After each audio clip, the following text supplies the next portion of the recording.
વિદ્યાર્થી મિત્રો, ગઈકાલે આપણે ઝડપની ગતિ અને આની ઝડપની વાત કરતા હતા. પૂર્ણ કર્યા પછી આપણે આગળ વધીએ. આગળ તમારો વાસ્તવિક વાયુનું વર્તુળક, વાસ્તવિક વાયુનું વર્તુળક, વાસ્તવિક વાયુનું વર્તુળક આદર્શ વાયુથી વિચલિત.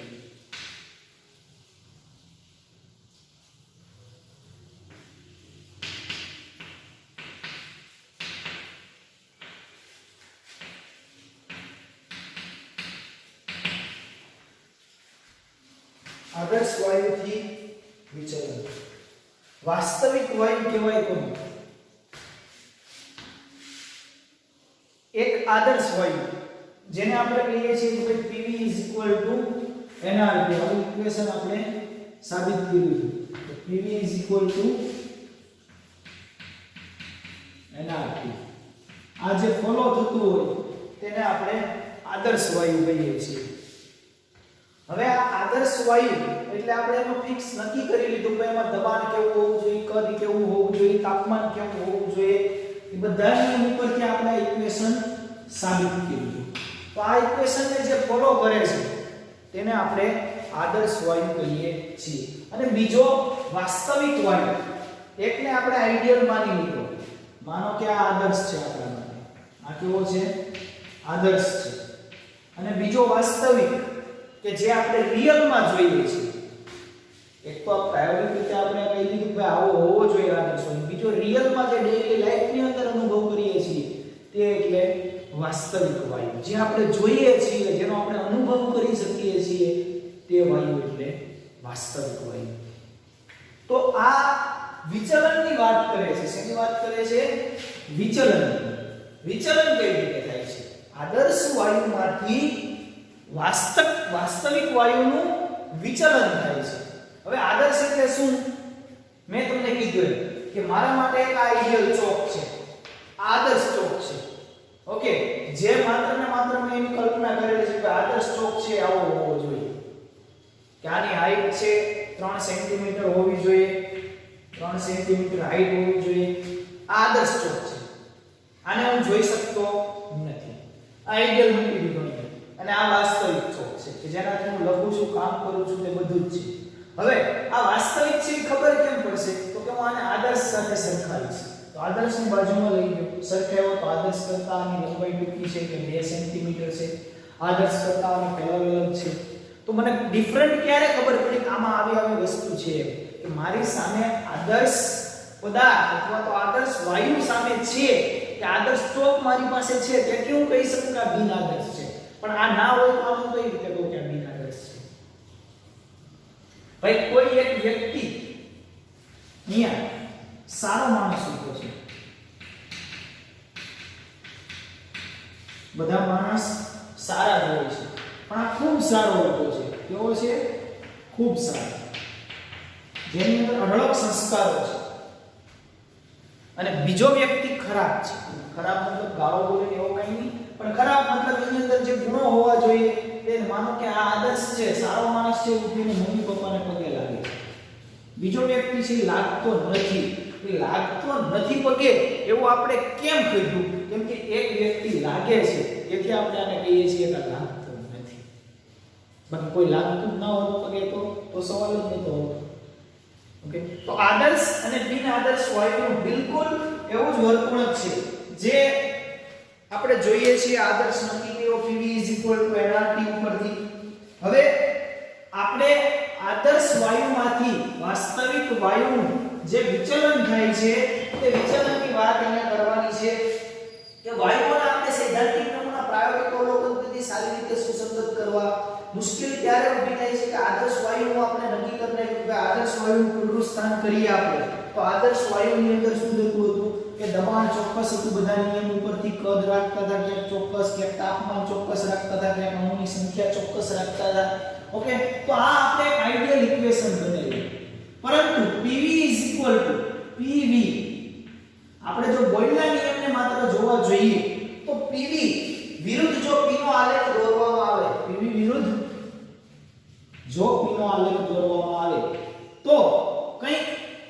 પરિણામો મળે છે કે જેનાથી PV વિરુદ્ધ P નો આલેખ બધા જ દબાણે હવે PV છે કેવો છે આપણો અચળ રહે છે કેમ કે બોયલનો નિયમ આપણને શીખવાડી દીધો કે PV છે કેવો રહે છે અચળ રહે છે આવું PV વિરુદ્ધ P નો આલેખ દોરું છું PV વિરુદ્ધ P નો આલેખ આ બાજુ દબાણ વધે છે આ બાજુ PV વધે છે PV છે આદર્શ PV છે બોયલના નિયમ મુજબ કેવો છે કોન્સ્ટન્ટ કેવો છે કોન્સ્ટન્ટ છે હવે હું જો દબાણ વધારવામાં આવે વાયુનું દબાણ વધારવામાં આવે તો શું થાય તો કે 273 કેલ્વિન તાપમાને આ 0 સેલ્સિયસ છે 273 કેલ્વિન તાપમાને જો આનું દબાણ વધારવામાં આવે તો વાયુની વર્તણૂક છે તે કેવી હશે તે આપણે આ ગ્રાફ દ્વારા શીખીશું તો ચાલો વાયુઓનું આપણે શું કરીએ છીએ દબાણ વધારીએ છીએ સરળતાથી જોઈ શકાય કે અચળ તાપમાને વાસ્તવિક વાયુ PV વિરુદ્ધ P નો આલેખ હવે આપણે જોઈએ હિલિયમ અને ડાયહાઇડ્રોજન આ મને હિલિયમ મળે છે અહીંયા મળે છે ડાયહાઇડ્રોજન અને બીજા CO2 અને ગેસ જે છે આપણે CO2 અને CH4 methane gas carbon monoxide અને મિથેન કાર્બન મોનોક્સાઇડ ની વાત કરીએ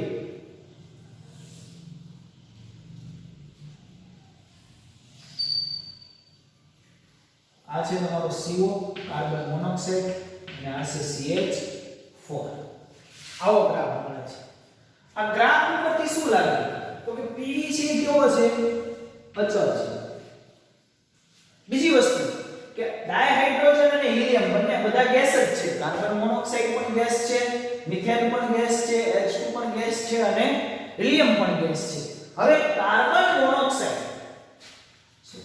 હિલિયમ જે છે આપણો આ હિલિયમ છે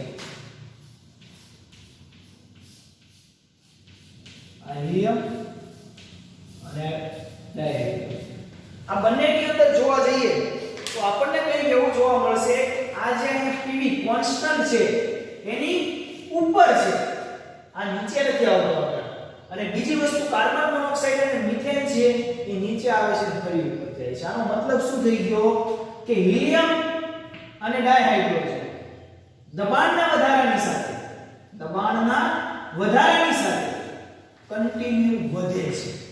કન્ટિન્યુ વધે છે જો કોન્સ્ટન્ટ થી આગળ જાય છે આ કેવું છે અચળ છે કેમ કે બોયલે એવું કીધું PV અચળ રહે PV અચળ રહે તો પણ દબાણના વધારાની સાથે શું થાય છે હિલિયમ અને H2 છે એનો કન્ટિન્યુ વધારો થાય છે પછી કાર્બન મોનોક્સાઇડમાં શું થાય છે કે દબાણમાં વધારો કરો છો જેમ દબાણ વધારો કરો છો તેમ PV કરતા પહેલા નીચે ગ્રાફ આવે છે એટલે કે PV નો ઘટાડો થાય છે ત્યારબાદ ધીમે ધીમે વધારો થાય છે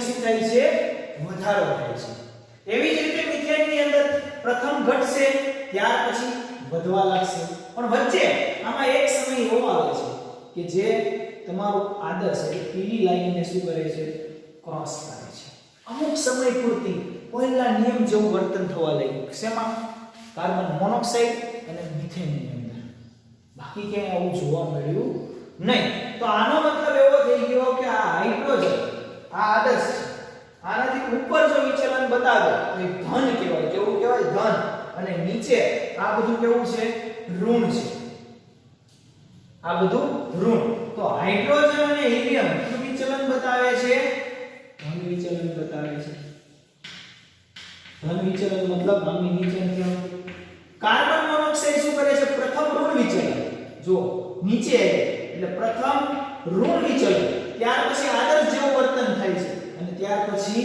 ધન વિચલન બતાવે છે એવી જ રીતે મિથેન પ્રથમ ઋણ વિચલન અહીંયા નીચે અહીંયા સુધી ઋણ બતાવશે પછી અહીંયાથી ફરી પાછું ધન વિચલન તો ધન અને ઋણ અને વચ્ચે થોડોક સમય એવો આવે છે કે જ્યાં તે આદર્શ બનવાનો પ્રયત્ન કરે છે તો પ્રયત્ન કરે છે આદર્શ બનવાનો પણ આદર્શ બની શકતો નથી ફરી પાછો ઉપર જતો જાય છે એટલે બે પ્રકારના વિચલન જોવા મળે છે આમાં કે હાઇડ્રોજન અને હિલિયમની અંદર તો દબાણ કન્ટિન્યુ વધે છે, પરંતુ આમની અંદર શું થાય છે, કાર્બન મોનોક્સાઇડની અંદર પ્રથમ દબાણની અંદર ઘટાડો થાય છે, ત્યાર પછી કોન્સ્ટન્ટ થાય છે અને પછી દબાણની અંદર શું થાય છે, વધારો થાય છે. તેવી જ રીતે મિથેનની અંદર પ્રથમ દબાણની અંદર ઘટાડો થાય છે જેને આપણે ઋણ વિચલન કહીએ છીએ. ત્યાર પછી આદર્શ જેવો બનવાનો પ્રયત્ન કરે છે એટલે કે કોન્સ્ટન્ટ થઈ જાય છે અને ત્યાર પછી કન્ટિન્યુ આગળ વધે છે એટલે કે ધન વિચલન બતાવે છે. તો ધન અને ઋણ વિચલન કાર્બન મોનોક્સાઇડ અને મિથેન જે છે તે ધન અને ઋણ વિચલન બતાવે છે અને બાકીના હાઇડ્રોજન, ડાયહાઇડ્રોજન અને હિલિયમ જે છે તે માત્ર ને માત્ર કેવું વિચલન બતાવે છે, ધન વિચલન બતાવે છે. તો હવે અહીંયા PV ના મૂલ્યો ટૂંકમાં આપણે એવું કહી શકીએ કે PV નું મૂલ્ય શું થાય છે તો કે દબાણના વધારાની સાથે પ્રથમ ઘટે અને પછી વધે, પ્રથમ ઘટે અને પછી વધે. અહીંયા કન્ટિન્યુ વધે છે આ બંને ગેસની અંદર. તો આવા તારણો ઉપરથી આપણને એવું લાગે છે કે ભાઈ PV ના મૂલ્યો વધવા માંડે છે અને ત્યારબાદ વક્ર છે આદર્શ વાયુમાંથી પસાર થયો આપણે જોયો. જ્યારે આ પરિસ્થિતિ જોવા જઈએ તો આ પરિસ્થિતિ કેવી છે તો કે આદર્શ વાયુના સમીકરણને ફોલો કરતી નથી. કેમ કે જો આદર્શ વાયુ હોય તો એમાં ધન અને ઋણ વિચલન બતાવે નહીં. આ પરિસ્થિતિ ફોલો કરતી નથી. જો આદર્શ હોત તો શું કરત, આદર્શ હોત તો એમને ફોલો કરત, પણ અહીંયા એ સવાલ આવતો નથી કેમ કે એને ફોલો કરતી નથી. એટલે PV nRT ને PV વર્સિસ P નો ગ્રાફ છે તે ફોલો કરતો નથી. ફોલો ક્યારે કરે કે સ્ટ્રેટ લાઈન છે ત્યાં બધા જ ઇક્વેશન છે આમને મળે, બધી સ્ટ્રેટ લાઈન મળે, દબાણના વધારાની સાથે બધું વધે તો ફોલો કરે, પણ એવું આમાં થતું નથી. ત્યાર પછી બીજો જો વક્ર દોરવામાં આવે, બીજો વક્ર શેનો દોરવામાં આવે કે દબાણ વિરુદ્ધ કદનો આલેખ દોરવામાં આવે. દબાણ વિરુદ્ધ કદનો આલેખ. અહીંયા દબાણ લઈ લો અને અહીંયા કદ લઈ લો. દબાણ વિરુદ્ધ કદનો આલેખ કર્યો. આ બાજુ દબાણ વધે છે, આ બાજુ કદ વધે છે. દબાણ વિરુદ્ધ જો કદનો આલેખ દોરવામાં આવે તો દબાણ અને કદ એમાં પણ ફરી પાછા બે પ્રશ્નો થશે. એક આદર્શ થશે અને બીજો બિન આદર્શ. આદર્શ અને બિન આદર્શની અંદર આદર્શ માનો કે તમારો આદર્શ છે તો બિન આદર્શ કેવો થશે?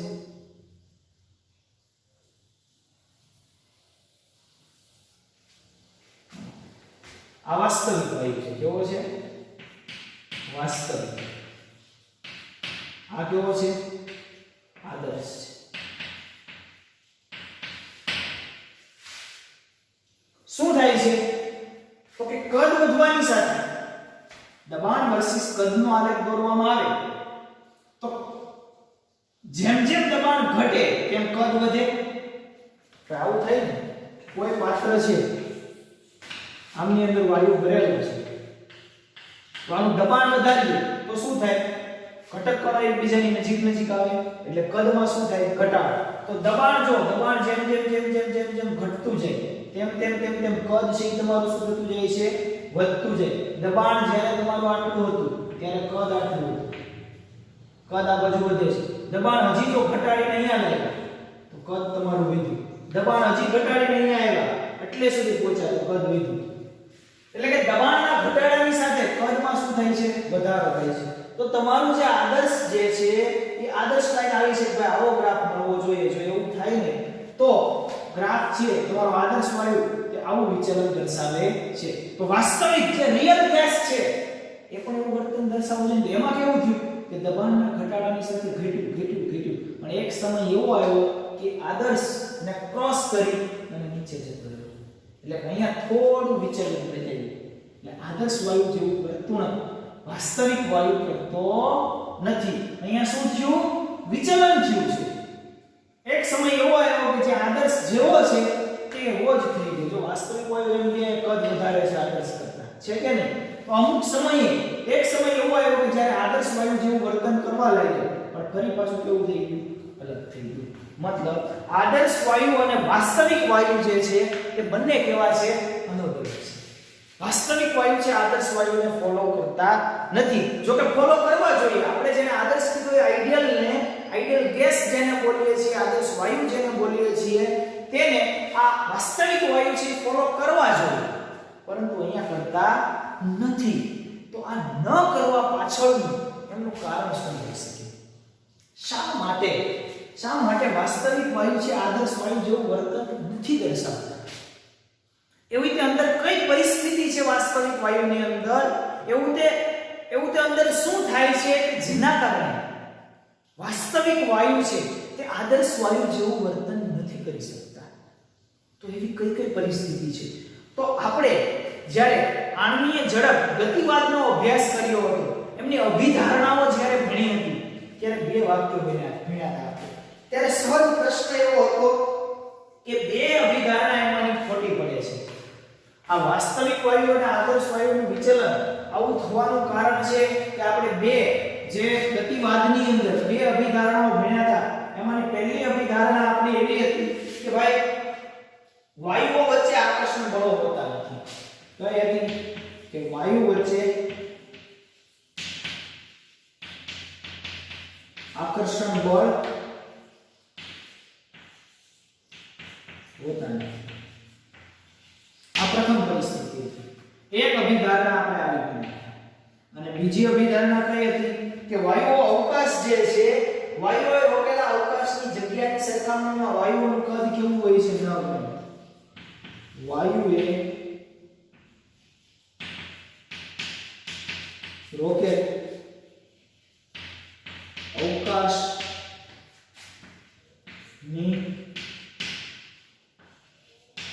સરખામણીમાં વાયુનું કદ જે છે એ કેવું હોય? નગણ્ય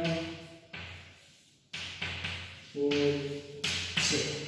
આપણે બે અભિધારણા ગતિવાદની અંદર ભણ્યા હતા.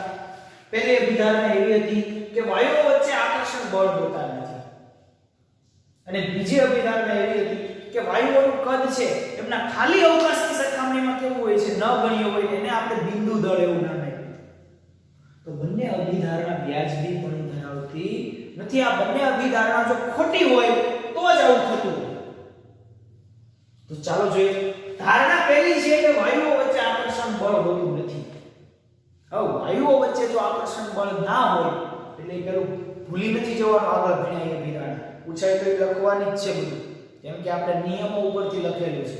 આ તો પછી એમાં સુધારો થયો, આદર્શ વાયુ અને બિન આદર્શ વાયુનું સમીકરણ આવ્યું. એટલે તો વાયુઓ વચ્ચે આકર્ષણ બળ હોતા નથી. જો એ અભિધારણા સાચી હોય તો કોઈ પણ વાયુનું પ્રવાહીકરણ થાય.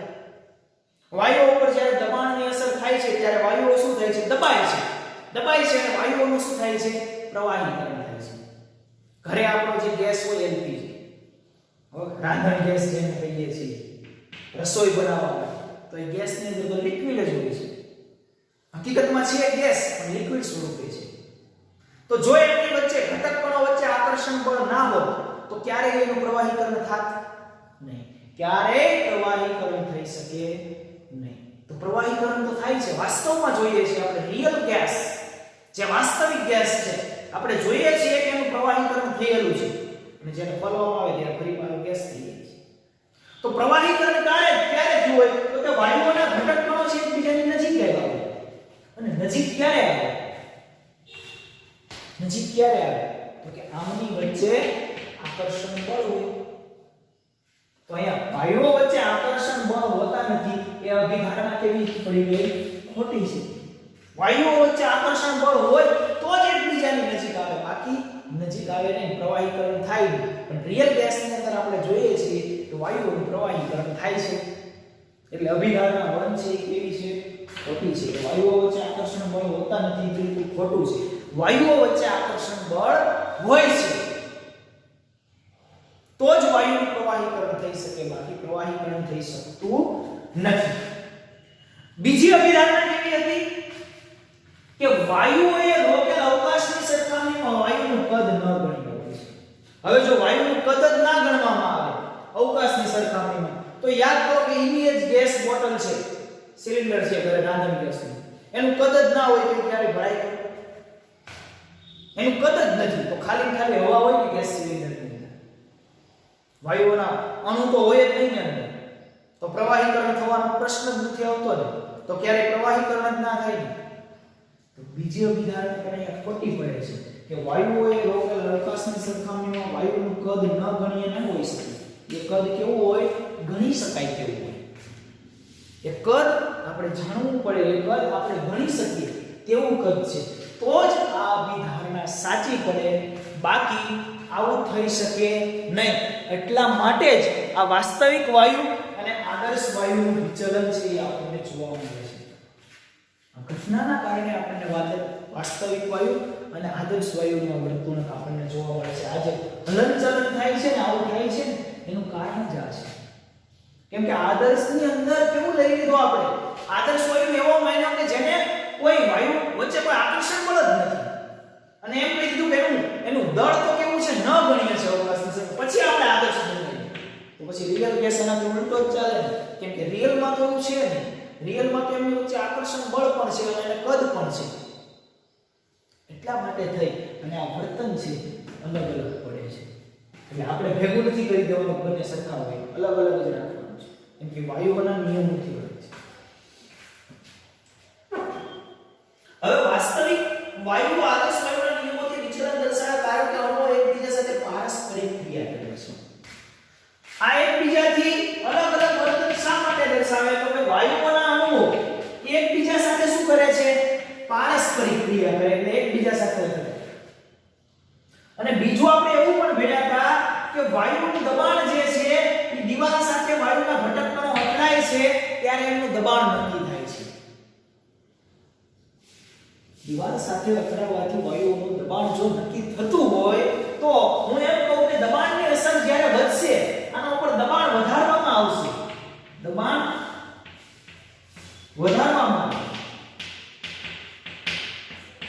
આ દબાણ વધારી દીધું. જ્યારે દબાણ વધારવામાં આવશે ત્યારે શું થશે? તો કે જ્યારે જેમ જેમ આપની અંદર દબાણ વધશે તેમ તેમ વાયુઓના ઘટકકણો છે એની કુદાકુદ ઓછી થઈ જશે. કુદાકુદ ઓછી થાય તો દિવાલ સાથે અથડામણ ઘટે. દિવાલ સાથે અથડામણ શું કામ ઘટશે?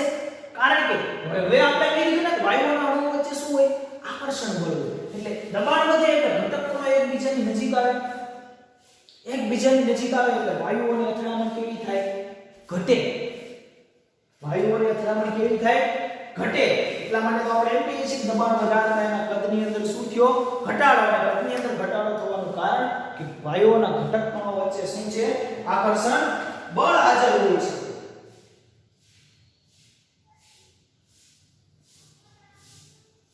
હવે આપણે આદર્શ લેવા જઈએ તો P આદર્શ કોને કહીએ?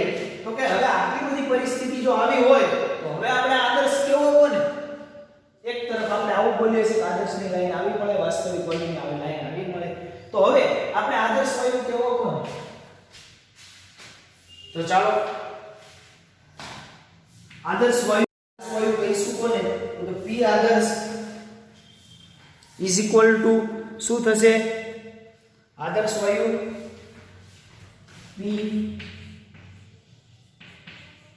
આદર્શ ઇઝ ઇક્વલ ટુ P વાસ્તવિક વાયુ પ્લસ, હવે જુઓ અહીંયા an નો સ્ક્વેર અપોન v નો સ્ક્વેર. P આદર્શ કેવો હોય? આવો. એટલે આપણે આવું કીધું PV is equal to nRT. હવે કેવો હોય? આવો હોય. આ અવલોકિત દબાણ છે. આ શું છે? અવલોકન કરેલું દબાણ. અને આ કેવું છે? સુધારેલું દબાણ. સુધારેલું. એ કોણ છે? એ કોન્સ્ટન્ટ છે, અચળાંક છે. n વાયુના અણુઓની સંખ્યા છે અને v વાયુનું કદ છે. તો હવે જો આપણે આદર્શ મેળવવા જઈએ તો P આદર્શ કઈ રીતે મળે? તો કે વાસ્તવિક પ્લસ કોઈ કોન્સ્ટન્ટ વાયુના અણુઓની સંખ્યા અને કદ. આવી રીતે આદર્શ મળશે. તો આદર્શની અંદર શું કરી નાખો? સુધારો કરી નાખો. એટલે તમને જ્યારે ગણતરી પૂછે ત્યારે પહેલું ઇક્વેશન ભૂલી નથી જવાનું. P is equal to n. Okay, આ તો આપણે સુધારો કરેલું પદ છે. બાકી વાસ્તવ આદર્શ વાયુ આઈડિયલ વાયુની ઇક્વેશન એ જ છે. આ તો સુધારેલ પદ છે. કયું પદ છે? સુધારેલ પદ. આદર્શ વાયુ માટે સુધારો કયો? m નો સ્ક્વેર upon v નો સ્ક્વેર. આટલું આપણે એમની અંદર ઉમેરો કરેલો છે. તો હવે અહીંયાથી આપણે આગળ વધીએ તો આગળ તમને અલગ અલગ પદની અંદર કેટલો વધારો થયો? આની અંદર શા માટે વધારો? n નું વધવાથી શું થાય? v નું વધવાથી શું થાય? વાસ્તવિકની અંદર શું ફેરફાર થાય?